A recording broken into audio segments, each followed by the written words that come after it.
Hey gang, welcome to the Facts Not Fiction podcast with me, Jimmy Cadden, where we stand up for what's right and take on corruption.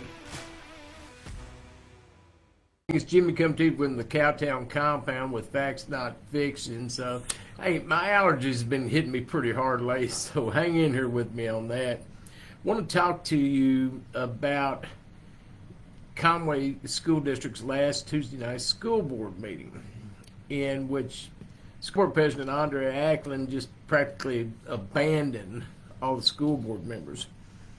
The emotions ran high, not just from the patrons that were there and the ones that spoke, but also from Superintendent Jeff Colum and all the other board members.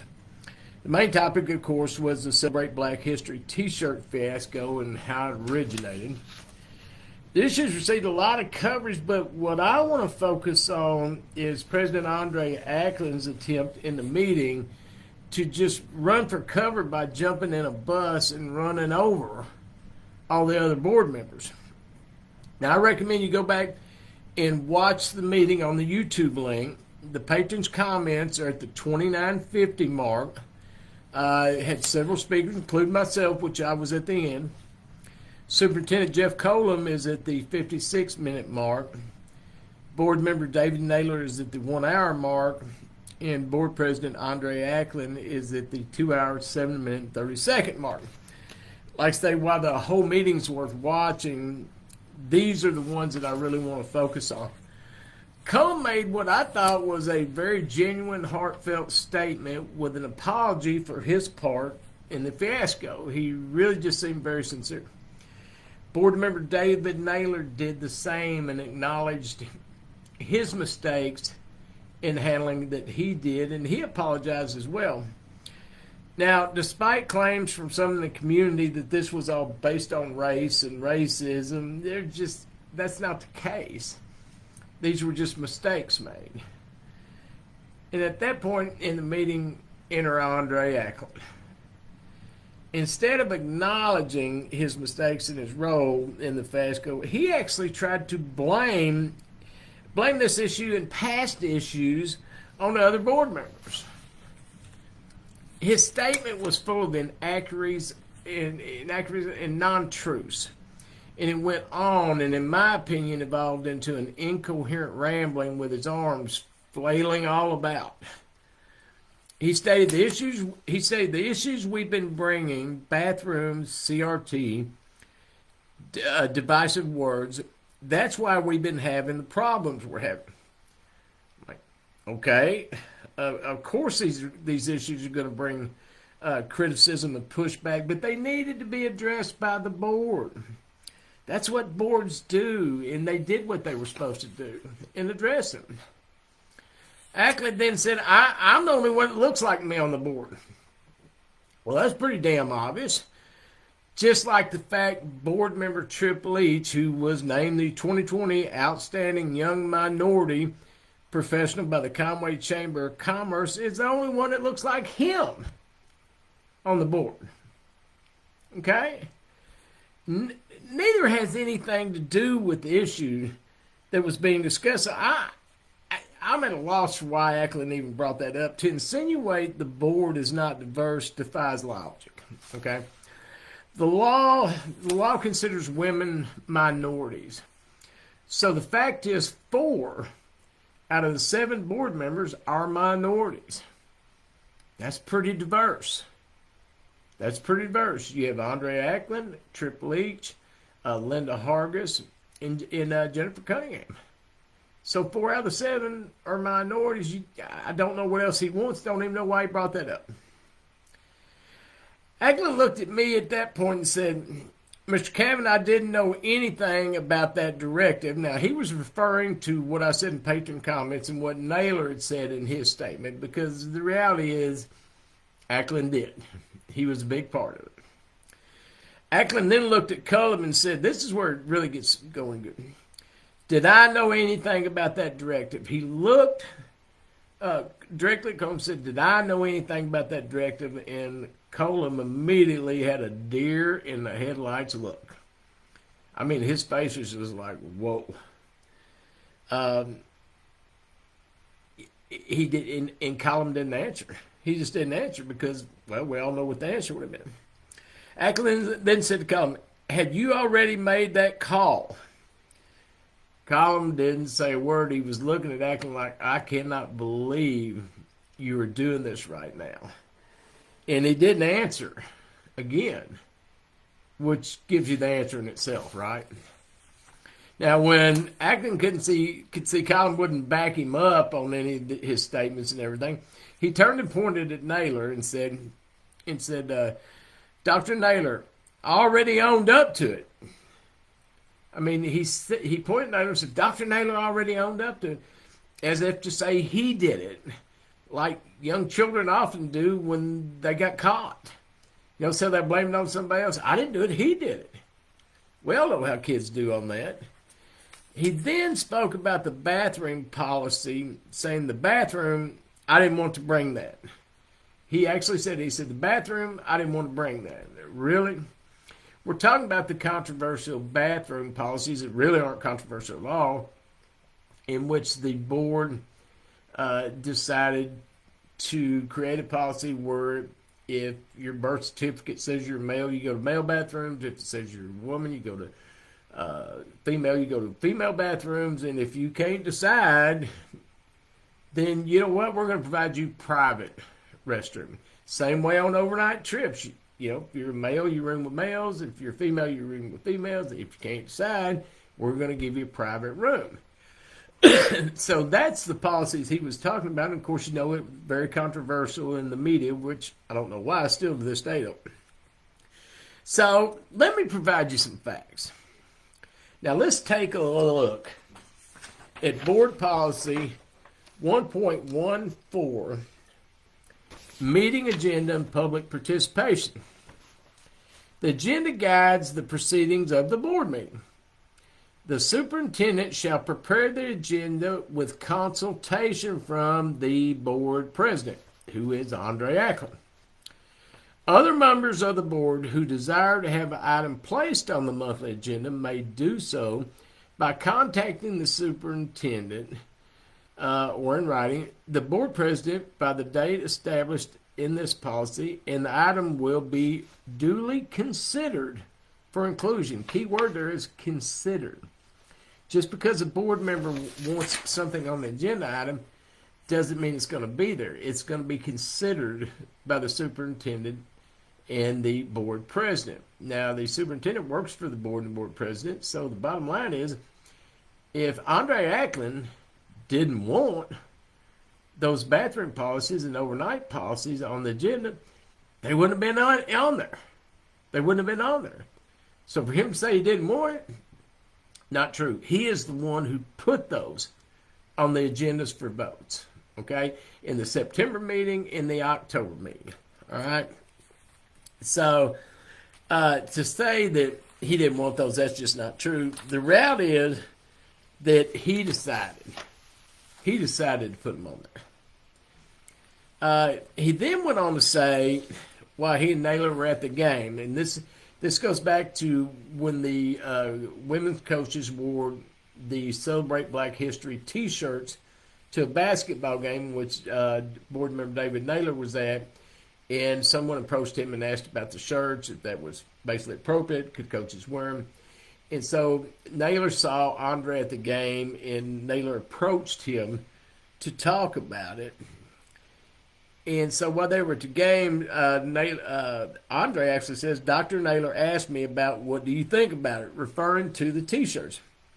Now, here's the deal. Acklin, at the board meeting, then admitted in that conversation, he told Naylor, "Shut it down." Those are Acklin's words. Shut it down. Now, that's a direct admission. He made a false statement earlier on in the statement he made that night. Not only that, but it's a direct admission of him and Naylor violating open meeting laws in the Arkansas Freedom of Information Act. You can't do that. You can only discuss school business in an open public setting. You certainly can't make decisions unless it's an open public setting with a board vote. The reality is, they discussed district business in which a directive was given and action taken in private outside of an open public meeting. That, my friends, is against the law and defeats the whole purpose of the intent in the Arkansas Freedom of Information Act. And it's providing a perfect example of why it was voted into law. It's exactly why this act was voted into law, to prevent that. Now, I tell you this, David Naylor is new to the board. He's new to the board, so, you could probably buy that he really doesn't understand the laws and how he's mandated to follow them quite yet, okay? But Acklin's been on the board 13 years. 13 years. He has no excuse in this. No excuse. Acklin, he stated, tired and wore out. He said up there and said, man, I'm tired and wore out, referring to his duties as board member. Now, my response to that is, you want some cheese with that wine? Now, I'm sure some of y'all are going to say, boy, thinking that's insensitive. Well, I might be more sensitive to his feelings had he told the truth and owned up to his mistakes and roles in this fiasco, but he didn't. He didn't tell the truth. He was dishonest. So no, I'm not real sensitive to him being tired. Instead of that, he jumped in what he thought was a lifeboat and left the rest of the board and column in the water to drown. And he just jumped in and left him, didn't even look back. Here's what's worse. Naylor and Collins, since this fiasco came up, have faced accusations of them being racist. They've been called every vile, ugly name you can think of by some community members, and they've been labeled white supremacists and KKK members and more. Now, here's the deal. Acklin knows good and well that neither of these guys are racist.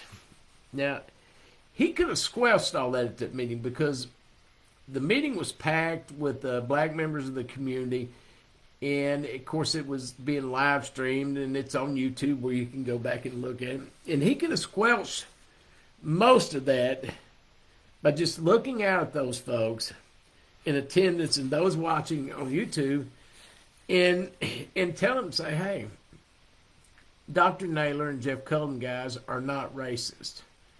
He could have said that. He said these men are. He could have said these men are not racist because they're not, and he knows it. He could have defended them on that. He could have said, yes, while we made mistakes, there's no racism here, and for you guys to keep calling Dr. Naylor and Jeff Collin racist, white supremacist, KKK members, and all these vile names is ridiculous. Please stop it. He could have done that. He could have done that. But instead, you know what he did? He got him what he thought was a lifeboat and started paddling and never looked back at those he left behind. Now, I hate to tell you, Andre Acklin, but that lifeboat's sinking. The one you jumped in and left all those board members behind is sinking. It's sinking from the holes in it, and those holes are facts. Those holes are facts that can't be denied and can't be disputed. What Board President Andre Acklin did at that meeting was just shameful. It was shameful. He looked like he was trying to save his own skin from people in the community, and by doing that, sacrificing all the board members and Jeff Collin, and putting Jeff Collin on a spot like that, looking him and expecting him to lie to protect Acklin was just ridiculous. That was really a low point. And Collin didn't do it. He wouldn't do it. And I'm sure Acklin is furious about that, but Collin refused to do it. He didn't answer the question. It was posed to him twice, and both times he just looked at Andre Acklin. Now, he had the deer in the headlights look, but he just looked at him. And he didn't answer because if he answered, he was going to tell the truth. He was going to tell the truth. And that's pretty obvious. What a shame that is. What a shame that is that someone who's been on the board 13 years, someone who's supposed to be the president, someone who's supposed to be leading the board, would turn his back on them like that. They didn't do anything wrong. Dr. Naylor didn't do it. Well, they take that back. They did. They made mistakes in how they handled it. But all this cause of racism and the attacks they've had in, oh my gosh, what they've had to endure is just ridiculous. It's ridiculous. Criticize them for the mistake they made. Okay? Do that all day long. I'm doing it. I'll criticize them and I have criticized them. Criticize them for the mistake they made. But to do what people have been doing to them with these wild accusations and everything, I go back to it. Andre Acklin could have put an end to that. He could have put an end to that by dressing those in tennis and dressing those watching on YouTube. He could have ended all that vile name calling. Like I said, instead he just left the board behind him and never looked back at him. Just absolutely shameful. I would say this, going forward, I don't know how anybody on that board can trust Andre Acklin or have any faith in him whatsoever. I don't see how he can. It's going to be a tough working relationship because I can tell you if I was on the board, they would have done it for me. I wouldn't be having any more actions or listening to Eckland. I wouldn't be having any more actions. I wouldn't have any faith in whatsoever. I don't even know if I'd address him at a board meeting. That did not help the community one bit. He had an opportunity to calm things and help the community. He didn't. He tried to save his own skin. And in the process, he showed everybody what he is. Dishonest and unethical. All right, guys, I appreciate you tuning in. I hope you guys have a great rest of the day.